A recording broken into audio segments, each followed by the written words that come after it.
Beato Carlo Acutis. En el programa de hoy, a sus 88 años, el Papa Francisco cierra el 2024 pleno en acciones y decisiones por la Iglesia y la evangelización. Países de América con democracias golpeadas y naciones con nuevos presidentes elegidos. El rol de la Iglesia en estos escenarios en 2024. Le contamos. Otros matices de la Iglesia en el mundo hispano en 2024, crisis y esperanza reflejados en hechos. El año cierra con conflictos internos y guerras en América, Medio Oriente, Europa del Este, África y Sudeste Asiático, mientras el Papa firme en la esperanza reza por la paz sin cesar. 2025 será un año santo de encuentro con el Señor Jesús, puerta de salvación en Roma y en las iglesias particulares. Le contamos todo lo que debe saber sobre el Jubileo de la Esperanza 2025. Hola amigos, hola Eddie, ¿cómo estás? Bien, gracias Natalie, qué gusto estar contigo como siempre y con nuestros televidentes desde nuestros estudios en Lima, Perú. Bienvenidos a su noticiero con enfoque católico EWTN Noticias. Yo soy Natalie Paredes. Soy Eddie Rodríguez Morel, gracias por acompañarnos. Empezamos las noticias en el último día de 2024, ofreciéndoles un panorama de los hechos más importantes en la vida de la Iglesia. En el Vaticano, el Santo Padre es el protagonista, sus acciones y decisiones más trascendentales en esta síntesis. En 2024, el Papa Francisco realizó el viaje más largo en lo que va de su pontificado. Entre el 2 y el 13 de septiembre, visitó 4 países en Asia y Oceanía. En Indonesia, donde solo el 3% de la población es católica, animó a los fieles a no ser prisioneros de sus fracasos, sino a confiar en Dios y avanzar con valentía. Luego se dirigió a Papúa Nueva Guinea.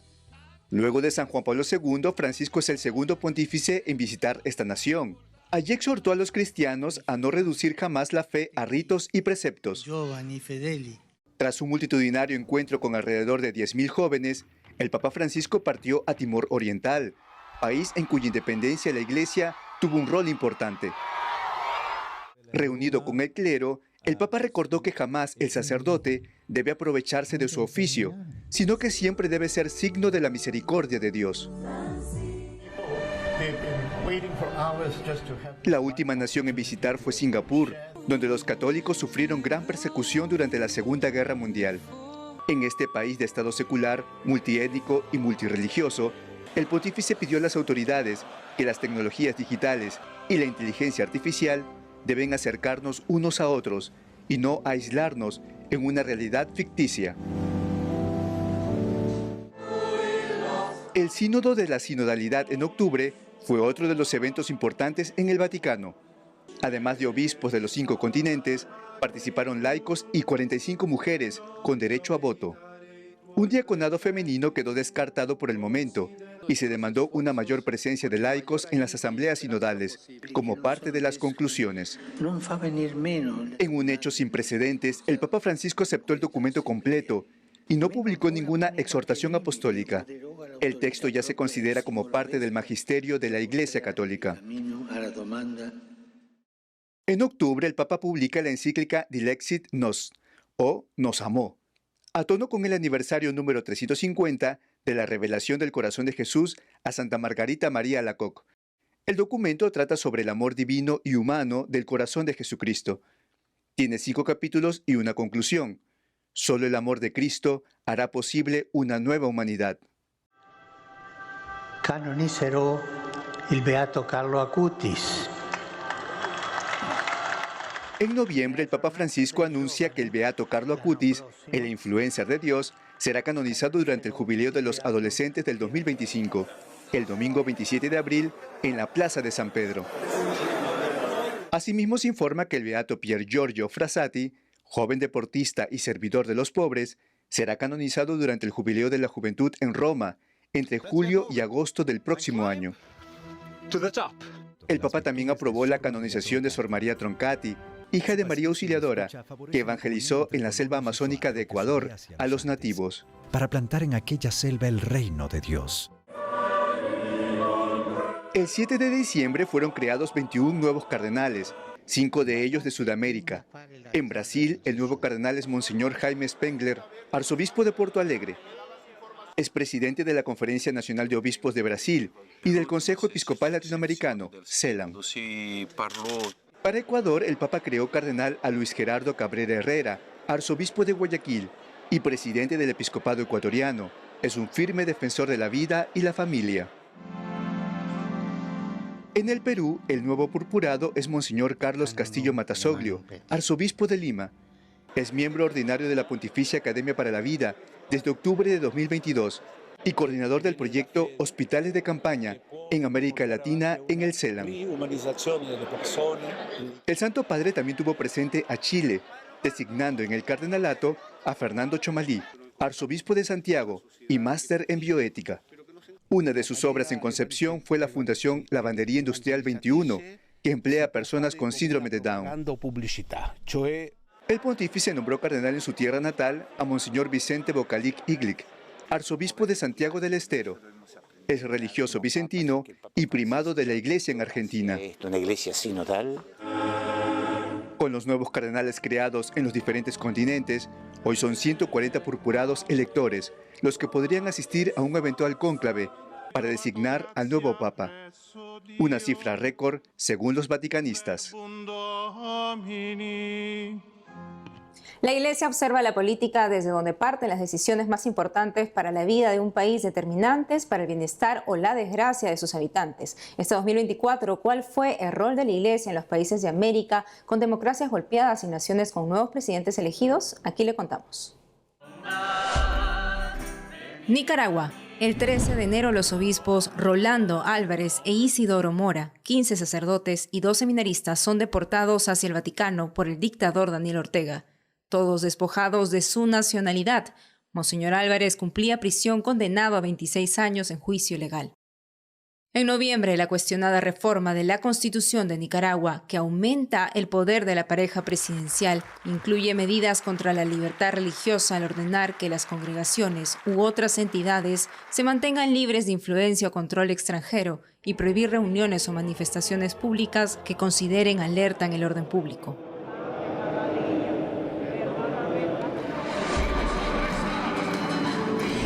Por otro lado, en Venezuela,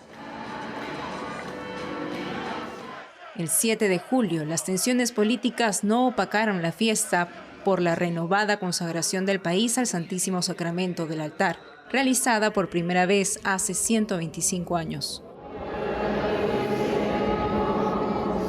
Y el 30 de julio, tras un cuestionado triunfo de Nicolás Maduro en las elecciones presidenciales, los obispos se unieron a los pedidos locales e internacionales, exigiendo verificar el conteo de votos bajo sospecha de fraude. Los obispos publicaron hasta 5 mensajes diciendo que la verdad, aunque quiera ser ocultada o reducida a la opinión de unos pocos, resulta imponiéndose. Condenaron la campaña de represión y persecución por parte del gobierno de Maduro. Y en Cuba, después de más de 60 años en que Fidel Castro nacionalizó la educación, los frailes dominicos vuelven a dictar cátedra en la Universidad de La Habana. En junio, con discreción, retoman con un curso de posgrado. En julio llega a la isla el nuevo nuncio apostólico Monseñor Anton Camilleri, ex subsecretario para las relaciones con los estados del Vaticano. En septiembre y noviembre, la Iglesia en Cuba ejecuta un intenso apoyo a través de Cáritas a las víctimas de frecuentes huracanes que arrasaron con vidas y hogares. Y otros países en Latinoamérica con democracias estables exigieron nuevos presidentes. En mayo, durante la época electoral, la Iglesia en República Dominicana informó a los electores quiénes eran los candidatos al Congreso a favor de la defensa de la vida. Comprometió a estos políticos a no legalizar el aborto. El reelegido presidente Luis Abinader del Partido Revolucionario Moderno está a favor del aborto. El 2 de junio en México, Claudia Sheinbaum, del partido Morena, gana las elecciones. La política de izquierda apoya el aborto como un derecho y el matrimonio entre personas del mismo sexo. Los obispos le encomendaron para que conduzca al país respetando las leyes con justicia, eficacia y por la reconciliación. En Estados Unidos, el 5 de noviembre, Donald Trump es reelegido. Los católicos en su mayoría votaron por él, según diversas encuestas luego del sufragio. Los obispos dijeron que ni la Iglesia ni los obispos están alineados con ningún partido político. Frente a la promesa de campaña de deportar a los migrantes ilegales, advirtieron que hablarán fuerte ante alguna medida del nuevo gobierno contra la dignidad humana.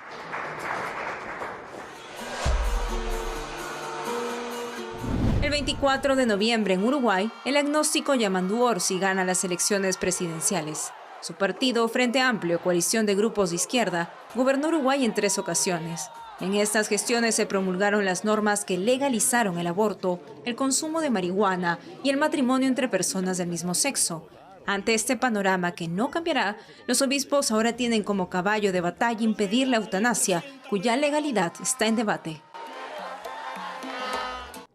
Por otro lado, la iglesia en el mundo hispano se debatió entre noticias preocupantes, pero también muy alentadoras para la evangelización en el año que termina. Aquí le mostramos. Habitualmente, Contra los abusos dentro del clero, los obispos españoles implementaron este 2024 su plan de reparación integral a las víctimas, ayuda y reparación, incluso en casos prescritos o si el victimario falleció. Incluye oficinas diocesanas y de comunidades religiosas preparadas para la recepción de denuncias. llamados a seguir adelante. En octubre, la iglesia en España se sumó a la ayuda a los damnificados por las fuertes lluvias en Valencia. El territorio enfrentó el fenómeno conocido como Dana por sus siglas, más de 200 muertos y graves daños en infraestructura. Cuando he visitado las localidades afectadas, he percibido la tristeza de las miradas, el dolor y el sufrimiento de muchas personas. Ante esto, no podemos quedar indiferentes. Como Iglesia hemos querido acompañar a todos, ayudar en la medida de nuestras posibilidades.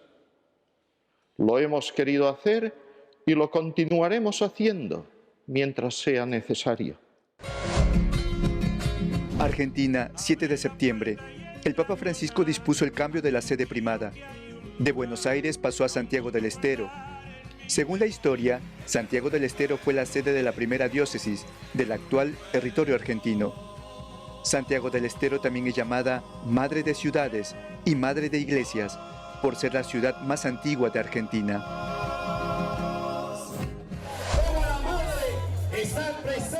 Costa Rica, 23 de septiembre. Nuestra Señora de los Ángeles, conocida popularmente como la Negrita, celebró 2 siglos como patrona de Costa Rica, un acontecimiento que manifiesta la fe sincera de un pueblo que desea gestarse al abrigo de María. La figura, pequeña y de piedra, representa a la Virgen María sosteniendo al niño Jesús en sus brazos. México, 20 de octubre. Un asesinato consternó a la Iglesia Católica en México. El padre Marcelo Pérez, de la diócesis de San Cristóbal de las Casas, es asesinado por sicarios luego de celebrar misa. El desaparecido presbítero es recordado por su diócesis como un incansable apóstol de la paz. En los últimos 6 años asesinaron a 10 sacerdotes. No obstante, las vocaciones continúan.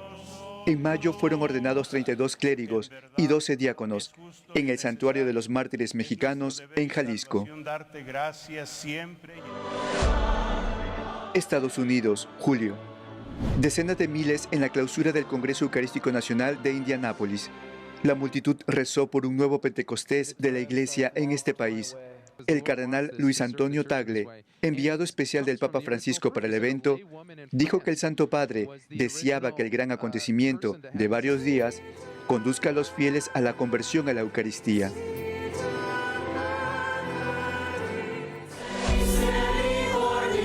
Ecuador, septiembre. Miles de fieles de diferentes países de América se reunieron en el Congreso Eucarístico Internacional número 53. Por más de una semana, Quito fue escenario de una emocionante, inolvidable y masiva expresión de fe que buscaba profundizar en el amor al Santísimo Sacramento.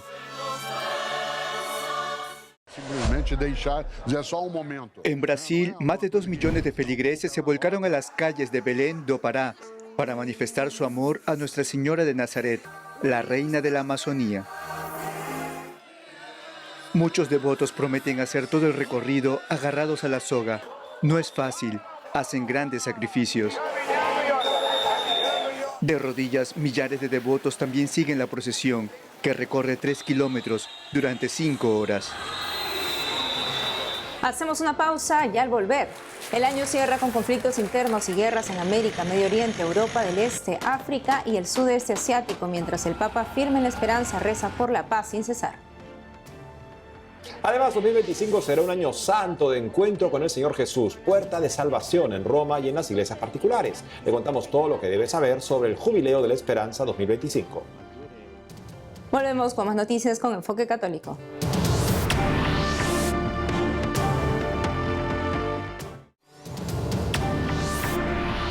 Al cierre de este último noticiero del 2024, le contamos que después de más de una década de guerra interna en Siria, avivada a su vez por una serie de intereses externos, la vida parece recomponerse luego del fin de la dictadura de Bashar al-Assad.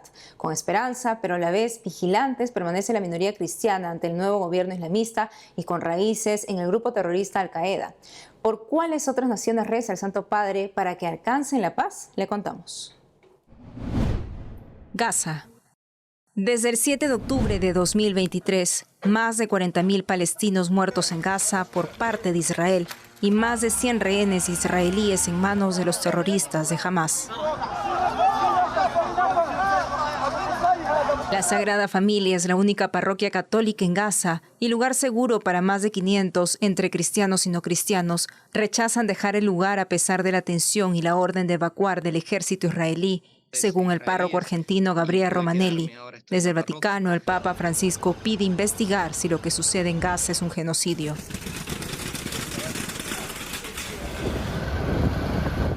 Líbano. Desde fines de noviembre, un acuerdo temporal de paz entre Israel y los terroristas de Hezbollah, aliados de Hamás, alojados en el Líbano, alivia el nerviosismo en Tierra Santa. El Papa expresa su alegría. Más de 3.500 libaneses, civiles entre ellos, murieron en los últimos 13 meses, según el gobierno. Ucrania. En Ucrania este año hay más muertos por la guerra con Rusia que en 2023, según el nuncio apostólico en Kiev. Al cumplirse 1000 días del enfrentamiento, el gobierno de Estados Unidos autorizó a Ucrania el uso de armas de mayor alcance. Rusia responde advirtiendo ataques.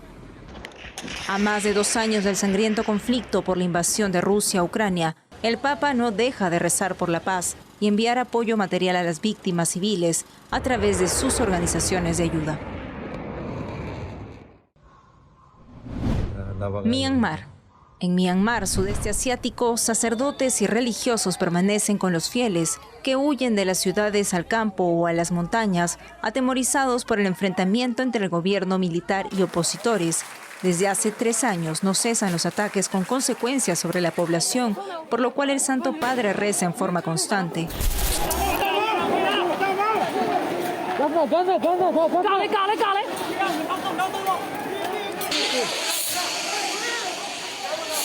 En el estado de Kaya, el más pequeño de Myanmar, de un total de 300.000 habitantes, hay 93.000 católicos y varias parroquias destruidas. Sudán. Desde 1983, Sudán vive en guerra civil, cuando el jefe de Estado por entonces introdujo la ley islámica a pesar de que es una nación multirreligiosa según la Constitución. En abril de 2023 se desataron enfrentamientos entre las Fuerzas Armadas sudanesas y opositores por el control de gran parte de Sudán, que no se detienen. Más de 13.000 muertos y más de 8 millones de desplazados es el saldo.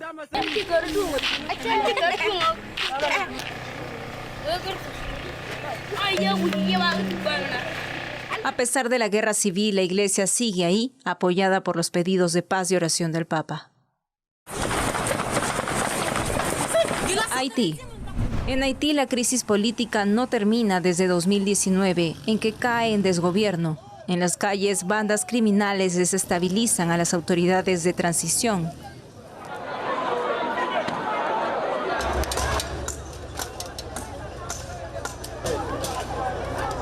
La Iglesia en el país condena la violencia de las bandas y la corrupción, exhortan el apoyo de la comunidad internacional y llaman a la reconciliación. El Papa renueva en forma constante sus pedidos de paz en el territorio, con más de 700.000 desplazados. En Siria, los obispos, sacerdotes y religiosos no dejan el país, informó el nuncio apostólico cardenal Mario Zenari. Fue luego de que rebeldes yihadistas, conocidos por su odio a los cristianos, tomaran el control de gran parte del territorio a fines de noviembre. Días después, el 8 de diciembre, estos rebeldes derrocaron al dictador Bashar al-Assad. El gobierno transitorio prometió respetar a las minorías, entre ellas la iglesia.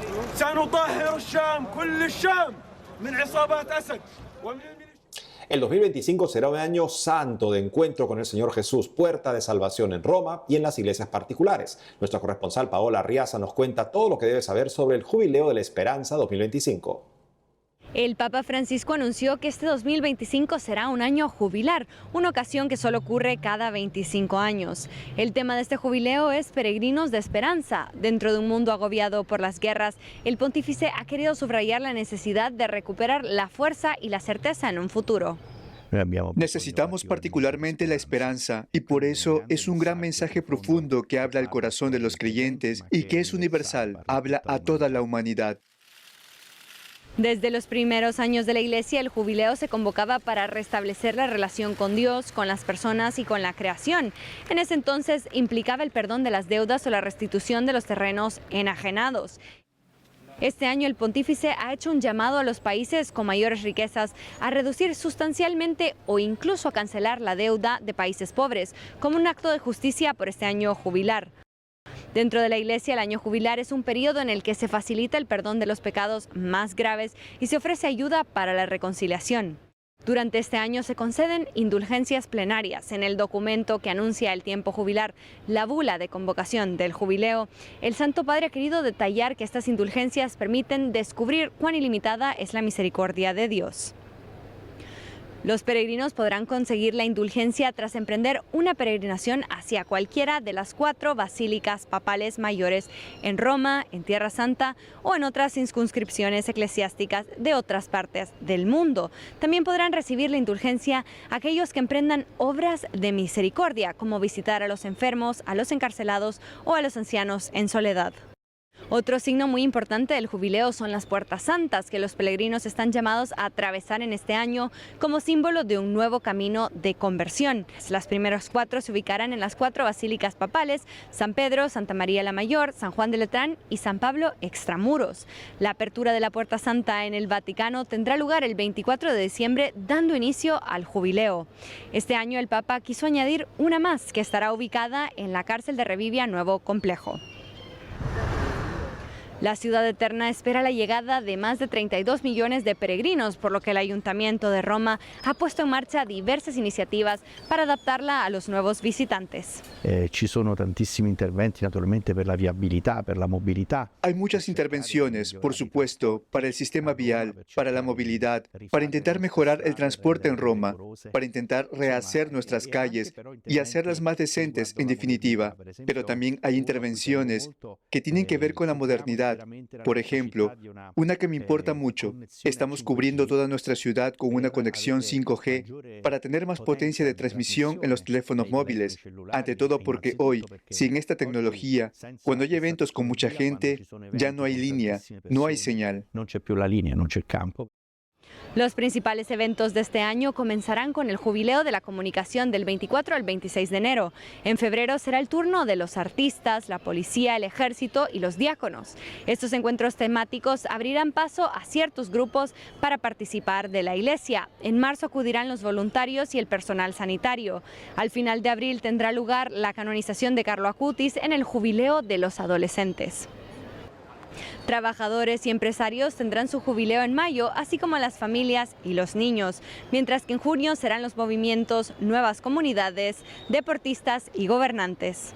Otro de los momentos más esperados del año será el jubileo de los jóvenes, que coincidirá con el de los influencers católicos, entre el 28 de julio y el 3 de agosto. Septiembre será el mes de los catequistas, octubre será el de los misioneros y la vida consagrada, y en noviembre los educadores. En Roma, Paola Arriaza, EWTN Noticias.